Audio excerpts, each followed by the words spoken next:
नमस्कार दोस्तों, स्वागत है आपका। दोस्तों बता दें कि अक्षरा सिंह फिर ला रही है पावर स्टार पवन सिंह जी को टारगेट करके गाना। चलिए दोस्तों, इसी पर बात करने वाला अक्षरा सिंह का हम कुछ बताने वाले हैं, उनको जवाब देने वाले हैं कि ये ऐसा क्यों कर रही है।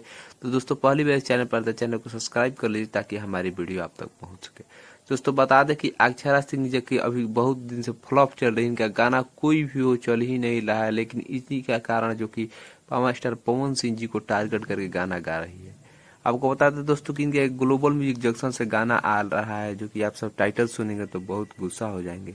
उस गाना का टाइटल है ओ गाधा है। समझ सकते हैं कितना, जो कि अगर पावर स्टार पवन सिंह को टारगेट किए हुआ ये गाना होगा तो बहुत पावर स्टार पर जो कि अक्षर सिंह के गाना का जो असर करेंगे पब्लिक देखेगी।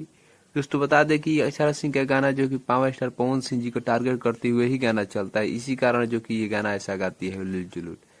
और ये जो कि पवन सिंह का से जो टारगेट कर गाना नहीं गाती, उनका गाना फ्लॉप ही चला जाता है, क्योंकि ये पावर स्टार पवन सिंह के टारगेट कर करके ही अपना रोटी और खाना चला रही है। तो दोस्तों आपको ये वीडियो कैसे लगा कमेंट करके बताएं, और वीडियो को ज़्यादा से शेयर कीजिए। धन्यवाद।